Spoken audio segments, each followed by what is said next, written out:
Elias was a curious human boy who lived in a small village at the foot of towering mountains that were said to be home to creatures no one dared speak of in the day and few dreamed of at night. He had grown up listening to stories of dragons that soared across the skies, breathing fire and wisdom and sometimes sorrow. His father had warned him many times to stay away from the cliffs and the forests that clung to their edges, but Elias felt a pull he could not resist. Something in the wind called to him, and in the quiet hours before dawn he often slipped past the village gates with only a small satchel of bread and water and the beating of his own heart to guide. The mountains were colder than he expected, and the mist swirled around the jagged rocks in shapes that seemed almost alive. Some days the clouds would part, just enough to show valleys of emerald green and sparkling streams, and Elias would pause to marvel at the beauty that stretched farther than his eyes could see. He had always felt like an outsider in his village, too small, too quiet, too restless, and the mountains offered a freedom he had never known here. He could be anyone or no one, and the wind seemed to understand his thoughts on this particular morning. The sky was painted with streaks of gold and violet, and Elias felt a thrill of anticipation that made his stomach flutter. He climbed higher than he had ever dared, slipping over loose stones and weaving through narrow paths that twisted like snakes around the cliffs. He imagined finding a dragon today, the very creature he had dreamed of every night since he could remember. His pulse quickened and his breath came in short bursts, but he did not stop. Then he saw a shadow larger than any bird slicing across the mountainside, and for a moment he thought it was a trick of the clouds. His eyes widened as the shadow moved closer, revealing a form that was both terrifying and magnificent. Wings wider than the largest tree, and scales that shimmered with an almost unreal glow. The dragon descended with a roar that shook the ground beneath him. Elias froze, heart hammering in his chest and his hands trembling as he watched the dragon struggle. Its wing was caught in a net made of thick rope, and it thrashed violently, snapping at rocks and trees. Elias wanted to run, yet his feet remained rooted. He felt a strange mixture of fear and fascination. He had read about dragons in books, but seeing one up close was entirely different. The smell of smoke and scales filled the air, and the dragon's eyes met his, and for a fleeting moment Elias felt as if it could see into his soul. It was a creature of power and intelligence far beyond anything he had ever known, and yet it seemed almost vulnerable, trapped and struggling for freedom. Something inside Elias stirred, and without thinking he began moving toward it. The wind howled in his ears, and the cliffs seemed steeper and more dangerous with every step, but he could not stop. He felt as if fate itself had drawn him here to this moment, and he would not turn away. Elias had never seen fear and majesty combine in a single being until that moment. The dragon thrashed its massive wings against the net rocks and dirt, flying in every direction. The ground shook beneath Elias as he edged closer, unsure if he should run or stay. Every instinct in his body screamed to turn back, yet some force he could not name pushed him forward. The hunters had not yet appeared, but he knew they would come for the dragon soon, and the thought of leaving it to die made his stomach churn. The dragon's scales gleamed in the morning sun, and each movement sent sparks of light scattering across the rocks. Its eyes were like molten gold, and they flickered with a mixture of anger, pain, and intelligence. It roared again, and the sound was like thunder echoing through the cliffs. Elias felt the vibrations in his chest, and the hairs on his arms stood on end. He could see the sharp teeth and the strength in the jaws, yet he sensed a sadness in the creature, as if it had known betrayal or loss. Elias could not explain why he felt compelled to help, but he stepped closer, ignoring the scrape of rocks underfoot and the sweat trickling down his face. Then Elias heard the first shout from the hunters, a sound that made his heart leap. They were armed with crossbows and ropes and shouted at the dragon, telling it to stay down, to surrender to the humans, and Elias realized they would not leave without a fight. His pulse quickened and a cold dread settled in his stomach. He wanted to run, and yet he could not abandon the creature that had captured his imagination, and now his heart. Elias glanced at the net and saw how the ropes cut into the dragon's wing, the skin raw and bleeding. He remembered the stories he had read of dragons dying when trapped, and he could not allow this. He took a deep breath, his chest rising and falling rapidly and his hands shaking as he grabbed a nearby stick, trying to poke at the ropes without making the dragon angrier. He whispered words of encouragement, hoping the dragon could understand. He felt a strange connection, as if the dragon knew he meant no harm. The hunters grew closer, shouting threats, and Elias realized he had only seconds to act. He dropped the stick and ran toward the dragon, waving his arms to distract them. His heart pounded like a drum and every muscle in his body screamed, but he did not stop. The first bolt from a crossbow whistled past his ear and he ducked instinctively, feeling the wind cut against his skin. He reached the dragon just in time as it reared its head back and let out a roar that shook the trees and rocks around them. Elias could see the fury and desperation in its eyes, and he shouted, trying to calm it, holding out his hands in a gesture of trust. His palms were trembling and he could barely breathe, but he pressed closer.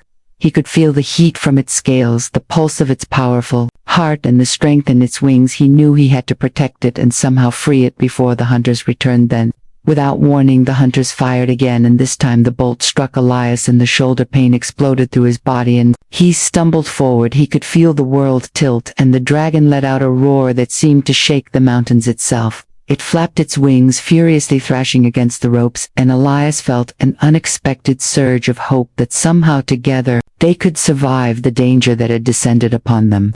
The bolt had pierced Elias' shoulder and pain exploded through his body like fire racing along every nerve.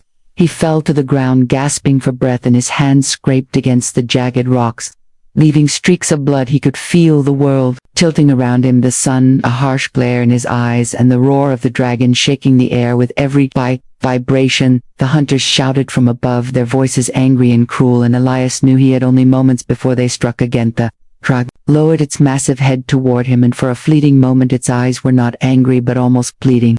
It was as if it knew he had risked everything to save it, and the bond between them pulsed in the air. Elias tried to move his legs, but they would not respond, a cold numbness spreading through them. His arms trembled, and the ground beneath him felt impossibly distant and heavy. He realized with a shiver that he could no longer stand, that something in his body had broken, and yet the thought of the dragon in danger pushed him forward. The hunters aimed again, their crossbows ready, and Elias knew he had to act. He shouted at the dragon words that barely made sense, urging it to move to the side or to strike at them, anything that might give them an advantage. He felt a surge of determination he had never known before. His life had become secondary to the creature he had come to protect. His vision blurred with sweat and pain, but he forced himself to focus on the dragon, its wings trembling under the weight of the trap. The dragon thrashed violently, its claws scraping the stone, sending pebbles flying.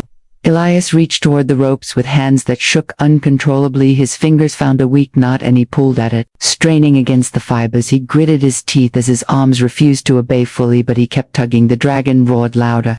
This time the sound a mixture of rage and fear, and somehow Elias felt it matching his desperate energy. The hunters fired again, and this time a bolt whistled past his ear, grazing his temple, making stars explode behind his eyes. Elias screamed and lunged again. His body propelled by pure instinct and love for the creature, he struck the ropes one final time, and they snapped, releasing the dragon's wing free at last. It flapped once, then twice, its massive wings catching the wind, and the roar that erupted shook the entire mountainside. The hunters fell back in terror and confusion. The dragon pivoted its enormous head toward Elias, and for a moment the world seemed to pause.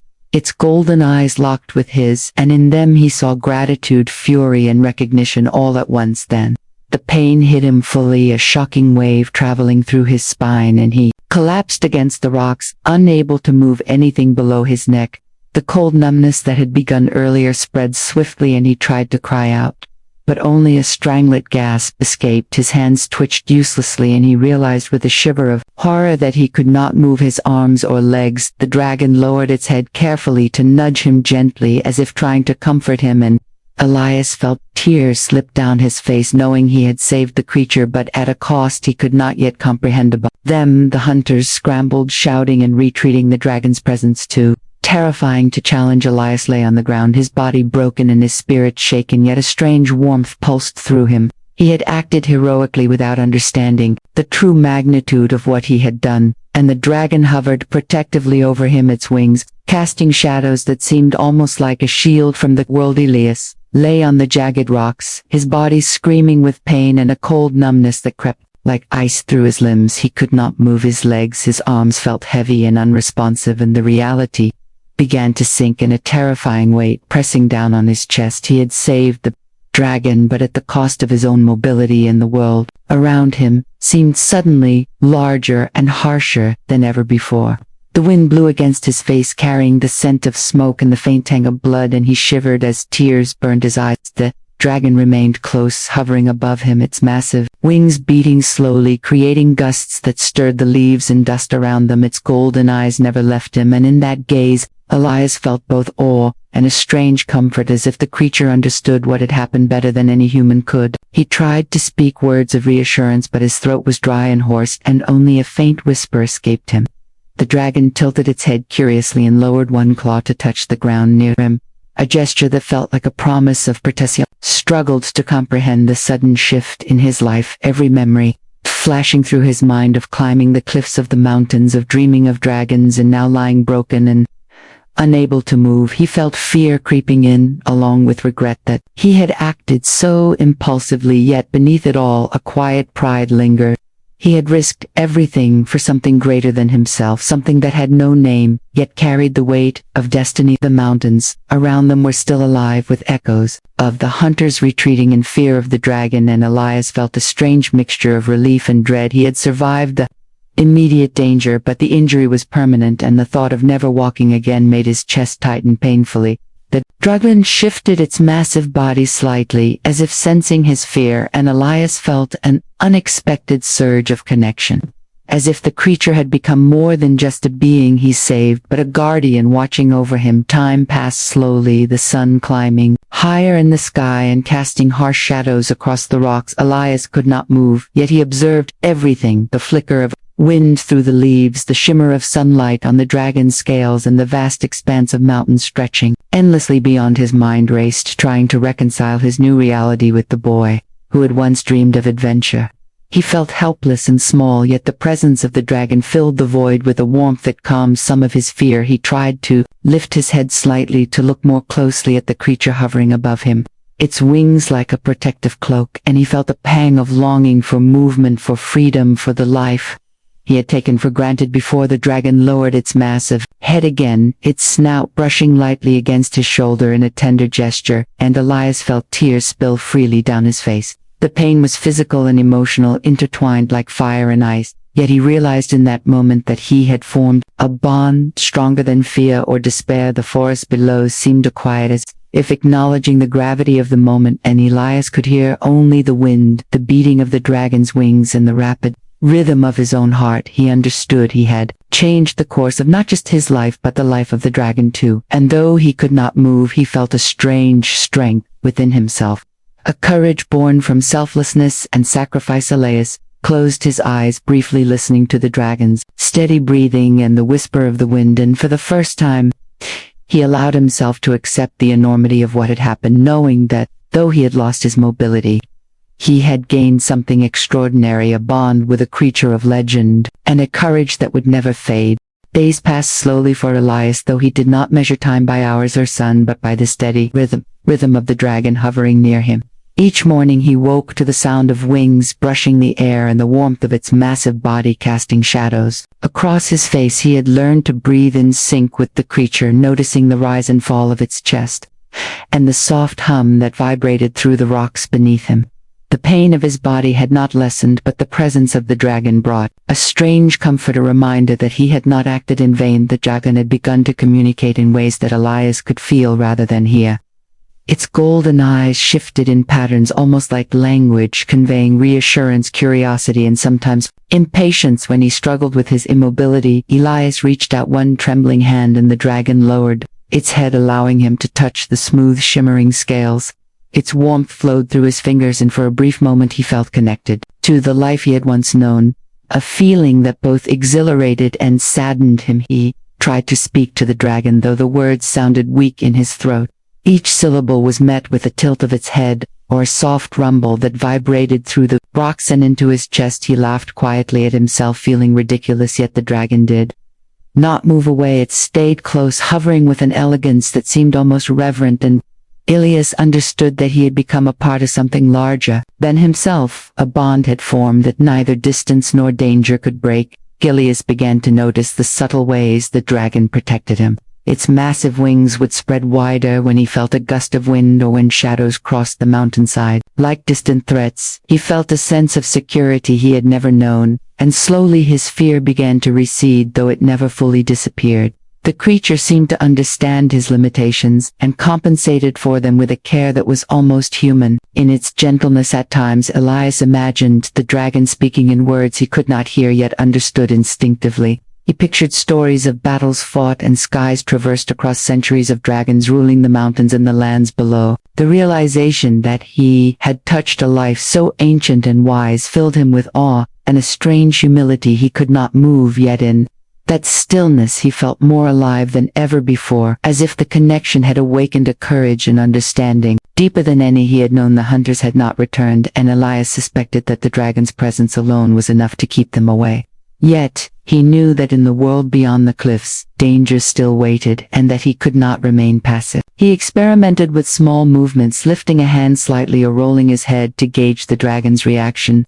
Each time the creature responded with patience and care, guiding him through the limits of his body, and Elias began to feel a sense of agency. Even in immobility at night, the stars stretched endlessly across the sky, and the dragon would lower itself beside him, resting its immense body with a gentleness that made Elias feel small and protected simultaneously. He listened to the steady breathing of the creature and felt the weight of his own mortality and the fragility of life. He thought of the boy who had once dreamed of adventure and realized that the adventure had found him instead, though in ways far beyond his imagination. Elias closed his eyes, feeling the dragon's warmth seep into him, and for the first time he allowed himself to imagine a future where he was not alone, where courage was measured not in movement but in heart and sacrifice, and where the bond he had forged with the dragon would guide him through a world that had once seemed impossibly vast and dangerous. The days melted into each other for Elias, the mountains around him alive with wind, the distant calls of birds and the occasional echo of the dragon's roar. Its presence became a rhythm in his life, a pulse he could feel in his chest and bones, even though he could no longer move freely. He watched it as it landed lightly on the rocks, its massive wings folding with precision and grace that made him marvel at the creature's power and elegance. Each movement seemed calculated yet effortless, a combination of strength and intelligence that Elias could sense more than see. He had begun to notice subtle behaviors in the dragon, as if it was studying him as much as he was observing it. It would tilt its head when he reached for it, glance toward the horizon as if tracking something unseen, and let out low rumbles that vibrated through the stones beneath him, communicating a presence that was protective, patient, and almost reverent. Elias felt a shiver run through him, realizing that he had not merely saved the dragon but that they were now connected in ways he could not fully understand. The hunters had not returned, and their absence filled Elias with a cautious relief. He knew that the dragon's immense size and fierceness were enough to keep them away, yet he wondered what other dangers lurked beyond the mountains, and what it meant for him to remain vulnerable and immobile in a world that demanded strength. He could no longer run from threats or climb the cliffs that had once given him joy, yet the dragon's presence made him feel less alone and more capable than his body. Aloud, Elias experimented with small movements, testing the limits of his own strength, raising a hand slightly, rolling his head, following the dragon's eyes as it scanned the horizon. His spirit refused to accept passivity, and the creature seemed to recognize that determination, responding with a tilt of its head or a gentle brush of its snout against his shoulder. As days passed, he began to anticipate the dragon's reactions, forming a silent language between them, a bond that relied on understanding, intention, and emotion, rather than words. At night, the dragon would settle beside him, its enormous body a living shield against the cold and darkness. Elias felt the warmth of its scales seep through him, a comfort that made the loneliness and fear bearable. He began to speak softly to it, recounting memories from his past, dreams of adventure, and the fear and excitement of climbing the cliffs. His voice was weak, but the dragon listened, rumbles vibrating through its chest as if acknowledging every word, a silent affirmation that it understood and cared. Elias started to sense intelligence and emotion in ways he had never expected from a creature thought to be purely instinctive. He noticed patterns in its behavior, the way it watched him sleep, the careful way it approached him when he reached toward it, and the measured power in its movements that suggested centuries of experience and wisdom.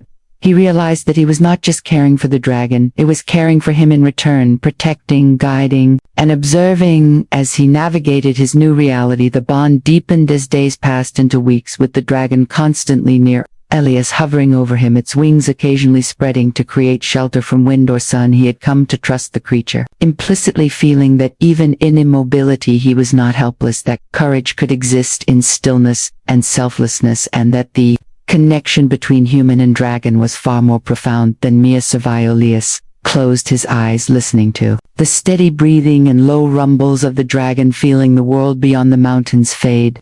He understood that though his body had been broken, his spirit was alive and strengthened by the presence of a creature ancient, wise, and aware, and he began to imagine that together they could face whatever dangers or wonders awaited beyond the cliffs and valleys.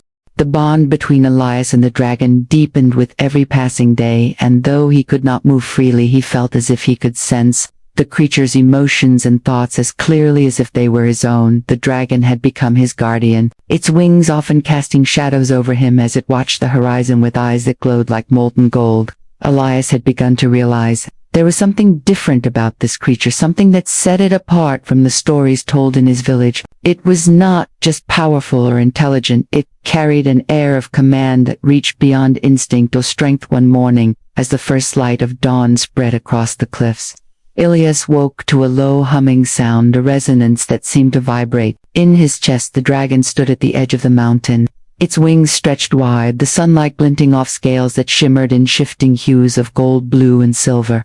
Elias stared in awe, unable to look away. He felt as if he were in the presence of something divine, ancient, and infinite. The air itself seemed to bow around the creature, bending to its will. He had seen the dragon hunt and soar in the skies, and he had watched it sleep peacefully beside him. But this was different. It exuded authority, not through aggression, but through a calm, powerful presence that made even the wind pause in reverence. Elias felt his heart swell with wonder as realization crept through him. This dragon was no ordinary beast. It was a ruler among its kind, an entity older than the mountains themselves. The dragon turned its gaze toward him, and for a moment, Elias felt small and fragile, yet safe in a way he could not explain.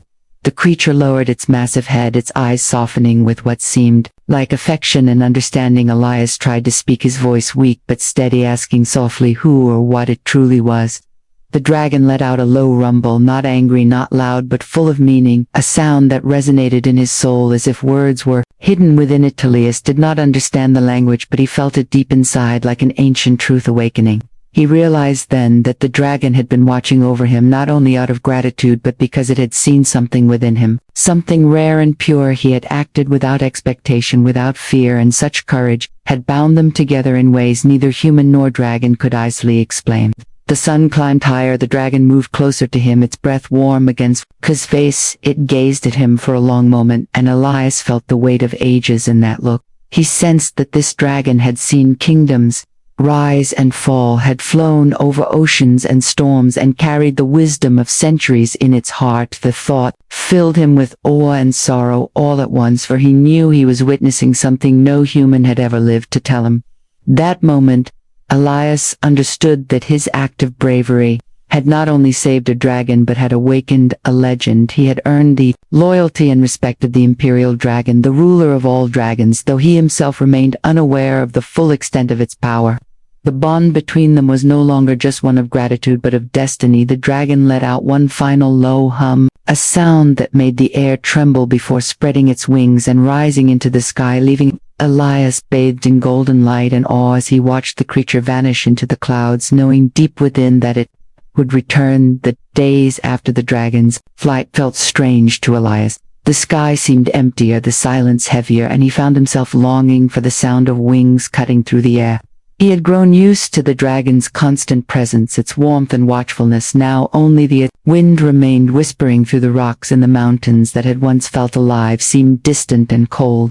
He lay still on the ground, unable to move, but his heart ached, not from pain but from absence. He wondered if the dragon would return, or if their bond had been a fleeting moment in the endless rhythm of nature. But as twilight fell on the third day, the wind shifted, carrying with it a low familiar rumble that echoed through the cliffs. Elias' breath caught in his throat, and his eyes widened as a shadow crossed the fading light. The dragon descended from the clouds in a slow, graceful arc, its wings reflecting the last rays of the sun, and when it landed, the earth trembled softly as if welcoming back an ancient ruler. Elias felt tears prick his eyes, though he could not move to wipe them away. The dragon approached him slowly, lowering its head until his golden eyes met his.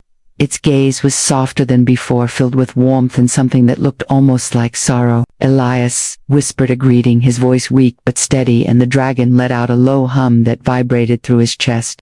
He felt its breath wash over him, warm and steady, and for the first time since the injury he felt calm. The dragon reached forward and placed something beside him, a crystal unlike anything he had ever seen. It pulsed faintly with light as though alive, and Elias could feel its warmth spreading through the air. He did not know what the crystal was, but he could sense its significance. The dragon nudged it closer, and Elias felt energy ripple faintly through his body like a spark that almost reached his paralyzed limbs. The sensation faded quickly, yet it was enough to bring a faint hope to his heart. He realized then that the dragon was trying to help him, trying to heal him, or at least offer comfort in a way it understood. The gesture alone filled Elias with gratitude so deep it ached within him. The dragon stayed that night and the next, spreading its wings wide to shelter him from the cold mountain air. Elias spoke to it softly, telling stories of his childhood, of the dreams he had chased and the loneliness he had felt before their meeting.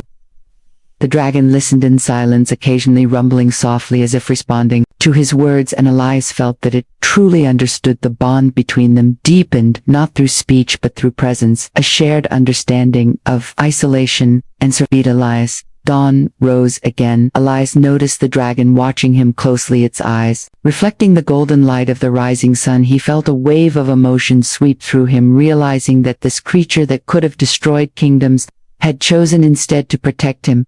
A fragile, broken human boy, he understood now that this dragon was not just grateful, it was loyal in a way that defied reason and nature. Elias smiled weakly as the dragon extended its wings, preparing to take flight again. It glanced back at him one last time before lifting into the air, the winds swirling around them, and in that moment he knew, without words, that it would return again and again.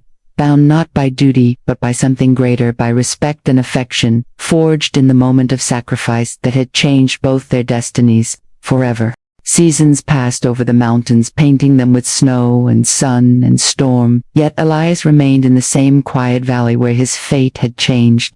The world around him had softened into a rhythm of wind and sky, and the dragon's visits had become the measure of time. Each time it returned, the air shimmered with light and warmth, its presence driving away the loneliness that might have broken a lesser soul. Elias had grown stronger in spirit, even as his body stayed bound to the earth, and he had come to accept his stillness as part of something larger than he could understand. The dragon visited more often now, sometimes bringing food or strange glowing crystals that hummed with ancient power. Elias could not move to take them, but he felt their warmth flow into him each time, and the numbness in his body lessened, though only slightly. The dragon's eyes watched him with a mix of pride and sadness, as if it wished to give more, yet was bound by some rule of nature older than both their worlds. Together they existed in quiet companionship, the human who could not move, and the dragon who had once ruled the skies. But of the Imperial Dragon's return spread beyond the mountains, carried by travelers who saw its shadow. Passing across the clouds, villagers whispered of the beast that protected the high cliffs and the mysterious boy said to live there. They did not dare approach for fear of the dragon's wrath, but sometimes they left offerings at the edge of the forest, pieces of fruit, flowers, and carved stones honoring the legend that was already beginning to form. Elias never knew of these gestures, yet in some way the dragon did, for it always flew over the offerings, leaving trails of light that lingered in the air like blessings. Elias often wondered what the dragon saw in him to inspire such loyalty. He would speak softly as the creature rested nearby, asking questions it never answered aloud, but always acknowledged with a rumble or tilt of its head. He had come to understand that words were not needed between them, that understanding existed in silence, shared through trust and memory. On nights when the stars burned brightest, the dragon would spread its wings and Elias would feel the wind shift around him, carrying whispers of worlds beyond his reach and dreams he could almost touch. One morning after a long night of rain, the dragon landed beside him with a softness that barely disturbed the earth. It lowered its head until its eyes met his, and Elias saw something new within them, a kind of peace that came only after acceptance. The dragon exhaled a long, deep breath that shimmered with light and warmth, enveloping him in a glow that made his pain fade for a moment. In that light he felt his body lighten, as if the weight of his suffering was being lifted away. Elias smiled, knowing without words that this was farewell, not an end but a transformation. The dragon rose into the air one final time, its wings cutting through the clouds like a sunrise reborn. He watched until it vanished into the horizon, leaving behind a trail of gold that lingered long after it was gone. Years later, travelers still spoke of the boy who saved the Imperial Dragon, and of the light that glowed in the mountains on nights when the wind was calm. They said that sometimes when the moon rose full, a shadow would pass across it, shaped like a dragon, and if one listened closely, the sound of wings could be heard echoing through the valleys, carrying the memory of a bond born of courage, sacrifice, and love that transcended both time and flesh.